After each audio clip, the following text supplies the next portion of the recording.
Hello everyone. Today we'll be going through AS A-level chemistry and the main topic is electrons in atoms and subtopic is electronic configuration. This is included in Cambridge, Edexcel, AQA and Oxford specifications. I just wanted to mention that on this topic like electrons in atoms, we are having like 6 videos, so you will have to go through all these 6 videos to cover this main topic. Let us go ahead. So electronic configuration, we will understand how electrons are arranging themselves. So this is like one electron distribution diagram we have inserted: lithium, beryllium, boron, carbon, nitrogen, neon and sodium. So we can see what the things. So the distribution of electrons in an atom's orbital is not random. It's not randomly that electrons are just jumping and occupying the space. They are following the rules and they are following some sequences. It follows specific rules that determine an element's chemical properties. So the distribution of electrons is directly related to the chemical properties also. Next thing which we will be going through is what is an electronic configuration. Electronic configuration is basically a notation that shows the arrangement of electrons in an atom or ion. So it describes the energy levels, which are shells, subshells, as PDF, and orbitals and electron occupy. Then why it is important to study and what is electron distribution and distribution's importance in for atoms. So we can see this is the magnetic, paramagnetic property and diamagnetic.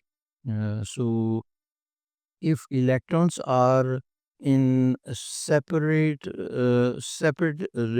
orbitals like p orbitals, these two electrons are in separate one, and in this one p orbital is filled one. So if it is filled one, it will be having uh, unpaired filled one will be having paired electrons, unfilled will be having unpaired electrons. So unpaired electrons are attracted by the magnetic field and paired electrons are repelled by the magnetic field. This is what you need to keep in mind.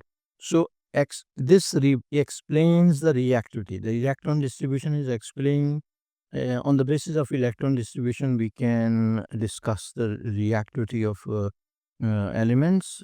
Like, for example, inert noble gases or non-reactive gases are highly non-reactive because of their filled outermost orbits. Similarly, others are highly reactive, like alkali metals, sodium, lithium, sodium, potassium, rubidium. So they are highly reactive.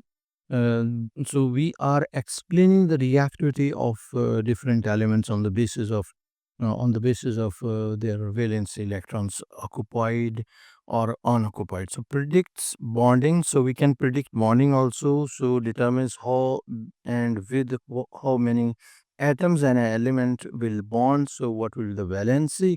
So we can predict. Similarly, how ionic compounds are formed, plus ions are formed, negative ions are formed. So covalent bonding, ionic bonding, everything we are this the bonding related things are explaining on the basis of electron distribution. Accounts for magnetic properties, explains paramagnetic and diamagnetism. Paramagnetism and diamagnetism I have explained already, so we can go ahead. What are the rules governing configuration? Electronic configurations configuration is governed by some specific rules. What are those specific rules? The Afbo principle, Hund's rule, and Pauli exclusion principle. So these are basically three rules which are will be following. So first of all, Afbo principle, and that is building up. So how we are building up, like sodium, sorry, this one, for N1, N2, N3, and 4, these are like shells. And this is the flow, this is the sequence of filling of shells and subshells.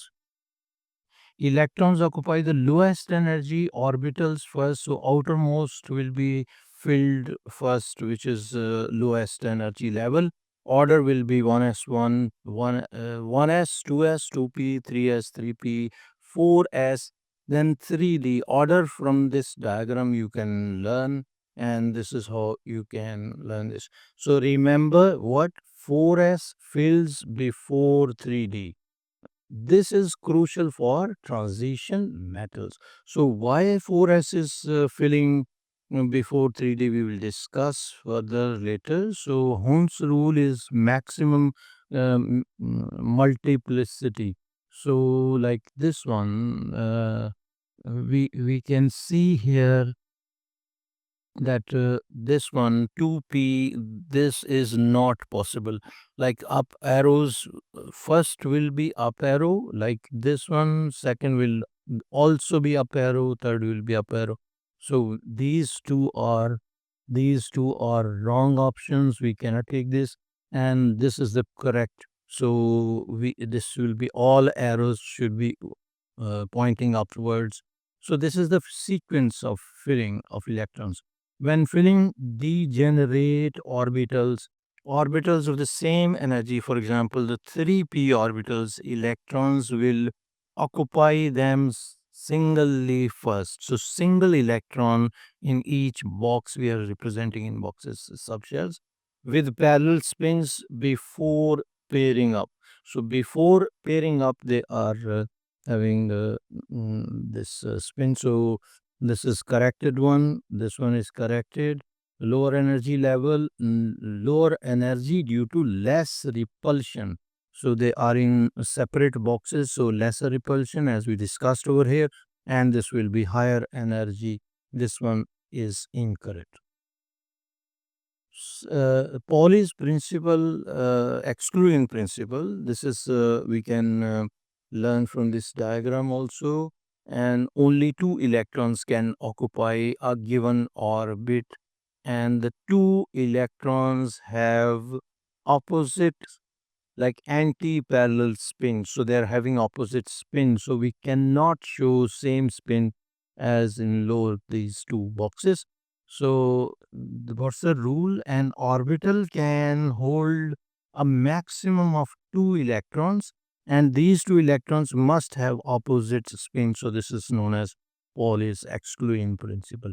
Then how we are writing configurations? Writing configuration for main group elements, like if we take a sulfur as example, so list the subshells in order of filling. First of all, we'll have to list the subshells with a superscript for the number of electrons. Like if you see this one, this is like 1s2, 2s2, 2p6, 3s2, and 3p4. This is how we are filling, and this is on the basis of this flow which we have already discussed.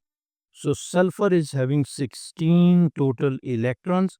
So it is 2 in S, 6 in P, 10 in D. This is the capacity of SPDF.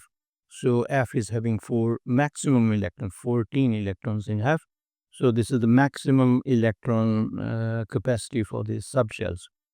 So sulfur, if we take example of sulfur, this will be 1s2, 2s2, 2p6, 3s2, and 3p4. So this will be 2 plus 2, 4, 4 plus 6, 10, 10 plus 6 will be 16. Further, we can go through shorthand notation. Like same sulfur, we can show shorthand notation. We can take the symbol of the previous noble gas. Previous noble gas. Keep in mind, in brackets we are showing to represent the inner core orbital electrons. Like for example, in this case, in case of sulfur, we can use neon, which is previous one, and the configuration for neon is this one. So we will include neon here in brackets, and the rest, which is beyond neuron, after neuron, you can say, is basically we are using 3s2 and 3p4. Further, there is a anomaly in 4s and 3d also. This is a little technical which you need to understand carefully.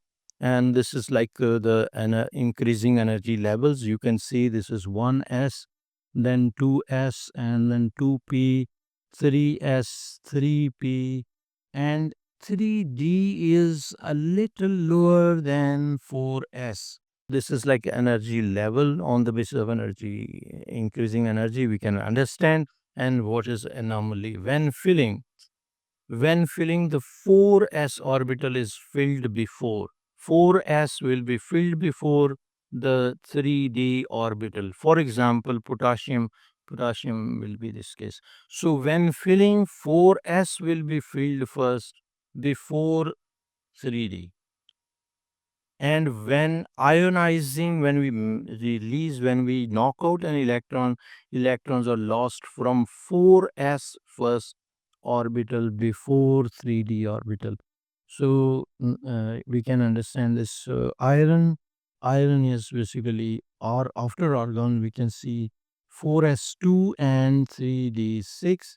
And when we make iron ion, which is 2 electrons are lost, so this will be 4s will be losing electrons. So when filling, 4s filled first, and when losing, 4s will be losing first. This is what you need to keep in mind and follow this one.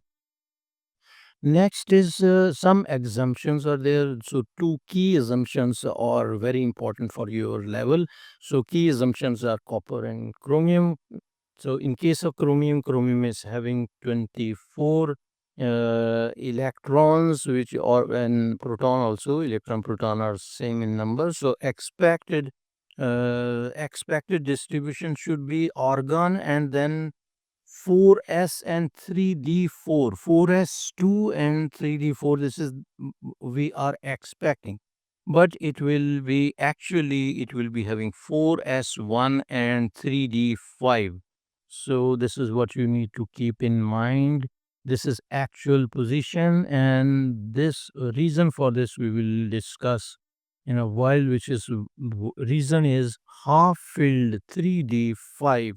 3d5 half filled is more stable as compared to the 4d6 or 4d7. So 3d5. So 3d5 and 3d10 are more stable as compared to the half filled, and full filled are more stable as compared to the other options.